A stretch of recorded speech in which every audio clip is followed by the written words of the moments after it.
రీసెంట్గా భారత ప్రధాని నరేంద్ర మోడీ గారు అస్సాంలోని గోలాఘాట్ జిల్లాలో దేశంలోనే మొట్టమొదటి బ్యాంబూ బేస్డ్ అంటే వెదురు ఆధారిత ఇథనాల్ ప్లాంట్ను ప్రారంభించారు. మనకు తెలుసు, నార్త్ ఈస్ట్లో బ్యాంబూ కల్టివేషన్ చాలా ఎక్కువ. బ్యాంబూ ద్వారా బయో ఇథనాల్ ఇప్పుడు తయారు చేస్తున్నారనమాట. యాక్చువల్లీ ఇప్పటి వరకు బ్యాంబూ ద్వారా బిస్కెట్లు కానీ లేకపోతే వెదురుతో తయారు చేసిన రకరకాల వస్తువులు, టూత్ బ్రష్ల దగ్గర నుంచి రకరకాలు తయారు చేస్తారనమాట. కానీ ఇప్పుడు నార్త్ ఈస్ట్లో మనకు తెలుసు 5 lakh tons 5 లక్షల టన్నుల గ్రీన్ బ్యాంబూ అక్కడ కలెక్ట్ అవుతుంది. దాన్ని బెస్ట్ యూటిలైజేషన్ ఏదైతే గ్రీన్ బ్యాంబూ అక్కడ వస్తుందో దాన్ని చక్కగా ఉపయోగించుకోవాలని చెప్పి ఈ bamboo based bio ethanol plant start చేశారు. ఇది అస్సాంలోని నుమాలీగర్ రిఫైనరీ ఏదైతే ఉందో దానిలో 5,000 కోట్లు పెట్టి కొత్త ప్లాంట్ని మోడీ గారు ఓపెన్ చేశారనమాట. మనకు తెలుసు, భారతదేశం రెన్యూబుల్ ఎనర్జీ పునరుత్పాదక ఇంధన వనరుల కోసం చాలా కృషి చేస్తుంది. బ్యాంబూ బేస్డ్ ఇథనాల్ ప్రొడక్షన్ అనేది ఎకో ఫ్రెండ్లీ అని చెప్పొచ్చు అనమాట. ఫారెస్ట్ సర్వే ఆఫ్ ఇండియా వాళ్ళ కథనం ప్రకారం భారతదేశంలో ప్రొడ్యూస్ అయ్యే మొత్తం బ్యాంబూలో 38% నార్త్ ఈస్ట్ నుంచే ప్రొడ్యూస్ అవుద్ది. బ్యాంబూ అనేది ఒక టైప్ ఆఫ్ గ్రాస్ అనమాట. నార్త్ ఈస్ట్ డెవలప్మెంట్ కోసం, ముఖ్యంగా నార్త్ ఈస్ట్ ఎకనమిక్ డెవలప్మెంట్, తర్వాత అక్కడ రూరల్ డెవలప్మెంట్ కోసం మనకి ఈ bamboo based bio ethanol plant అనేది బాగా పనికొస్తుంది అనమాట.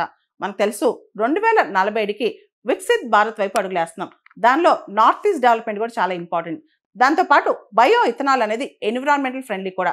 భారతదేశంలో ఎనర్జీ సెక్యూరిటీ, ఇంధన భద్రత కోసం కూడా ఈ బయో ఇథనాల్ ప్లాంట్ అనేది పనికొస్తుంది అనమాట. ముఖ్యంగా మనం పెట్టుకునే targets carbon neutrality, climate action, వీటన్నిటి కూడా ఈ బయో ఇథనాల్ ప్లాంట్ అనేది మనకు బాగా బూస్ట్ అవుతుంది. ముఖ్యంగా 2 రకాల బ్యాంబూ వెరైటీస్, అంటే 2 రకాల వెదురు వెరైటీస్ అనమాట. ఒకటి బాల్కో, రెండోది తుల్దా. ఈ 2 వెరైటీస్లో ఎక్కువగా ఆల్ఫా సెల్యులోజ్ ఉంటుంది అనమాట. ఆల్ఫా సెల్యులోజ్ ఎక్కువ ఉండటం వల్ల ప్యూర్ క్వాలిటీ, మంచి క్వాలిటీ ఇథనాల్ ప్రొడ్యూస్ అవుద్ది అనమాట. బ్యాంబూ ద్వారా మరియు ఇతరత్ర మార్గాల ద్వారా బయో ఇథనాల్ తయారీ ప్రాసెస్లో ముందుగా ఏదైతే సెల్యులోజ్ ఉంటుందో దాన్ని షుగర్స్లా కన్వర్ట్ చేస్తారు. ఆ షుగర్స్ని ఫర్మెంటేషన్ చేసి దాని ద్వారా ఇథనాల్ తయారు చేస్తారు. బయో ఇథనాల్ 3 రకాలుగా తయారు చేయొచ్చు: షుగర్, స్టార్చ్, సెల్యులోజ్. బ్యాంబూ ద్వారా బయో ఇథనాల్ తయారు చేసే విధానంలో సెల్యులోజ్ వాడతారు.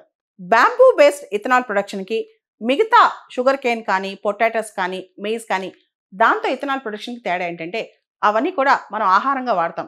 బ్యాంబూని మనం ఎక్కువగా ఆహారంగా తీసుకోమన్నమాట. ఈ మధ్య బ్యాంబూ బేస్డ్ బిస్కెట్స్ వస్తున్నాయి, కానీ యాక్చువల్లీ బ్యాంబూని మనం ఫుడ్గా తీసుకోమన్నమాట. దాంతోపాటు బ్యాంబూ ప్రొడక్షన్కి తక్కువ వాటర్ ఖర్చు అవుద్ది. అదే షుగర్ కేన్ కానీ ఇలాంటివన్నీ మిగతా తీసుకుంటే కనుక ఎక్కువ వాటర్ అనమాట. అవన్నీ వాటర్ గజ్లర్స్ అనమాట. కాబట్టి ఏదైతే జనం ఆహారంగా తీసుకుంటారో అవి బయో ఇథనాల్కి వాడకుండా బ్యాంబూ వాడితే మనకి మంచిది. రెండోది, షుగర్ కేన్ ఇతరత్ర పంటలకి మనం ఎక్కువ నీటిని వాడతాం, కానీ బ్యాంబూకి మనం ఎక్కువగా నీటిని వాడం.